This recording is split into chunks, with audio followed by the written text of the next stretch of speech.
ಶೈಕ್ಷಣಿಕ ಸಾಮಾಜಿಕ ಆರ್ಥಿಕ ಸಮೀಕ್ಷೆ ಮಾಡೋದಕ್ಕೆ ರಾಜ್ಯ ಸರ್ಕಾರ ಮುಂದಾಗಿತ್ತು. ಆದರೆ ಈಗ ಆರಂಭದಲ್ಲೇ ಅನೇಕ ವಿಘ್ನಗಳು ಎದುರಾಗ್ತಾ ಇದೆಯಾ ಅನ್ನೋ ಪ್ರಶ್ನೆ ಕಾಡ್ತಾ ಇದೆ. ಪ್ರತಿದಿನಕ್ಕೆ ಒಂದೊಂದು ವಿಘ್ನಗಳು ಎದುರಾಗ್ತಾ ಇದೆ ಶೈಕ್ಷಣಿಕ ಸಾಮಾಜಿಕ ಆರ್ಥಿಕ ಸಮೀಕ್ಷೆಗೆ. ಒಂದೆಡೆ ಆ್ಯಪ್ ಸಮಸ್ಯೆಗಳಿಂದ ಬೇಸತ್ತು ಹೋಗಿದ್ದಾರೆ ಗಣತಿದಾರರು. ಯಾರ್ಯಾರು ಗಣತಿ ಮಾಡ್ತಾ ಇದ್ದಾರೆ ಅವರೇ ಈ ಒಂದು ಆ್ಯಪ್ ಸಮಸ್ಯೆಯಿಂದಾಗಿ ಬೇಸತ್ತು ಹೋಗಿದ್ದಾರೆ. ಹೀಗಾಗಿ ಬಾಗಲಕೋಟೆ ಜಿಲ್ಲಾಧಿಕಾರಿ ಕಚೇರಿ ಎದುರು ಶಿಕ್ಷಕರೇ ಪ್ರೊಟೆಸ್ಟ್ ಮಾಡಿದ್ದಾರೆ.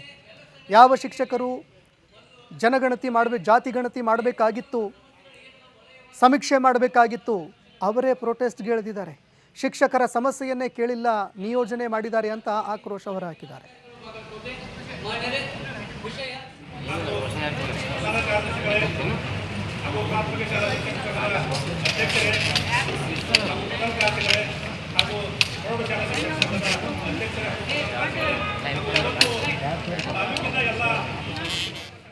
ಈ ಬಗ್ಗೆ ಮತ್ತಷ್ಟು ಮಾಹಿತಿ ಕೊಡ್ತಾರೆ ಪ್ರತಿನಿಧಿ ಗುರು ಹಿರೇಮಠ್. ನೇರ ಸಂಪರ್ಕದಲ್ಲಿ ಜಾಯ್ನ್ ಆಗಿದ್ದಾರೆ.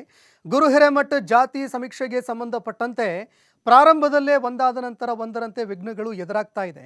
ಯಾರು ಸಮೀಕ್ಷೆ ಮಾಡಬೇಕಾಗಿತ್ತು ಅದೇ ಶಿಕ್ಷಕರು ಪ್ರೊಟೆಸ್ಟ್ಗೆ ಮುಂದಾಗ್ತಾ ಇದ್ದಾರೆ. ಸರ್ಕಾರ ಈ ಜಾತಿ ಸಮೀಕ್ಷೆ ಮಾಡೋದಕ್ಕೆ ತರಾತುರಿಯಲ್ಲಿ ಏನಾದರೂ ನಿರ್ಧಾರ ಕೈಗೊಳ್ತಾ ಅನ್ನುವಂತಹ ಪ್ರಶ್ನೆ ಕೂಡ ಇಲ್ಲಿ ಎದುರಾಗ್ತಾ ಇದೆ. ಯಾಕಂದರೆ ಯಾವುದೇ ತಯಾರಿನೇ ಇಲ್ಲ ಅಂತ ಶಿಕ್ಷಕರು ಹೇಳ್ತಾ ಇದ್ದಾರೆ.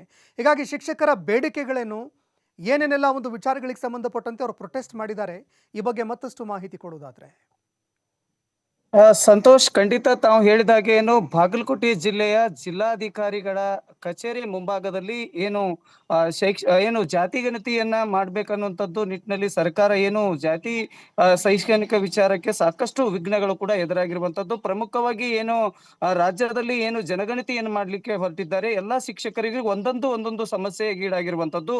ಪ್ರಮುಖವಾಗಿ ಈಗಾಗಲೇ ಶಿಕ್ಷಕರು ತಮ್ಮ ವ್ಯಾಪ್ ಮೂಲಕವಾಗಿ ಸಾಕಷ್ಟು ತೊಂದರೆ ಆಗ್ತಾ ಇದೆ ಅನ್ನುವಂತ ಒಂದು ಆರೋಪ. ಅದರ ಜೊತೆಗೆ ಏನಪ್ಪಾ ಅಂತಂದ್ರೆ ಸರ್ಕಾರಿ ಶಾಲೆಯಲ್ಲಿ ಇರ್ತಕ್ಕಂತ ಶಿಕ್ಷಕರನ್ನ ಅದೇ ಗ್ರಾಮದಲ್ಲಿ ಜಾತಿ ಗಣತಿ ಮಾಡಿಸಿದ್ರೆ ಒಳ್ಳೇದು. ಅಂದ್ರೆ ಬೇರೆ ಅಡಿ ಇರ್ತಕ್ಕಂತ ಶಾಲಾ ಶಿಕ್ಷಕರನ್ನ ಬೇರೆ ಗ್ರಾಮ ಅಡಿ ಅಂದ್ರೆ ಸುಮಾರು 20 ಕಿಲೋಮೀಟರ್ ಅಂತರದಲ್ಲಿ ಶಿಕ್ಷಕರನ್ನ ನಿಯೋಜನೆ ಮಾಡಿರುವಂತದ್ದು ಒಂದು ಕಡೆ ಶಿಕ್ಷಕರಿಗೆ ಬಹುದೊಡ್ಡ ತೊಂದರೆ ಆಗಿದೆ ಅನ್ನುವಂಥದ್ದು.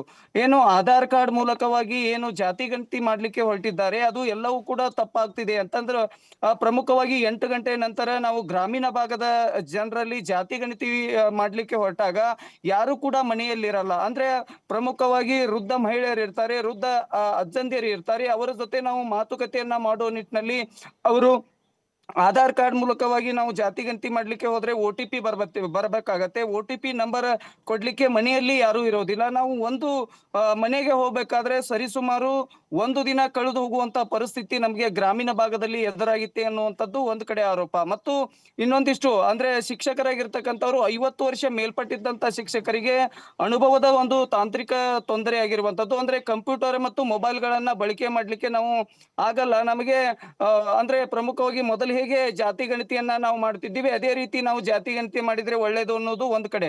ಈ ಎಲ್ಲ ಸಮಸ್ಯೆಗಳು ಅಂದ್ರೆ ತಾಂತ್ರಿಕ ದೋಷಗಳ ಸಮಸ್ಯೆ ಮತ್ತು ಹೀಗಾಗಿ ಈಗ ವಸತಿ ಶಾಲೆಯಲ್ಲಿ ಇರ್ತಕ್ಕಂಥ ಶಿಕ್ಷಕರು 15 ದಿನ ನಮಗೆ ದಸರಾ ನಿಮಿತ್ತವಾಗಿ ರಜೆ ಕೊಟ್ಟಿದ್ದಾರೆ. ನಾವು 24 ತಾಸು ಕೆಲಸವನ್ನ ಮಾಡಿ ಈಗ ಮತ್ತು ಜಾತಿ ಗಣತಿ ಮಾಡ್ಬೇಕಾಗತ್ತೆ. ಆದ್ರೆ ನಮಗೆ ಬಹುದೊಡ್ಡ ಸಮಸ್ಯೆ ಆಗ್ತಿದೆ. ಅಂದ್ರೆ ಸರ್ಕಾರಿ ಕೆಲಸ ದೇವರ ಕೆಲಸ, ಆದ್ರೆ ನಮಗೆ ಸರಿಯಾದ ಮಾಹಿತಿ ಕೊರತೆ ಉಂಟಾಗ್ತಾ ಇದೆ. ಅದರ ಜೊತೆಗೆ ಏನಪ್ಪಾ ಅಂತಂದ್ರೆ ಜಾತಿ ಗಣತಿ ಮಾಡ್ಲಿಕ್ಕೆ ಹೊರಟಿದ್ದೀವಿ, ನಮಗೆ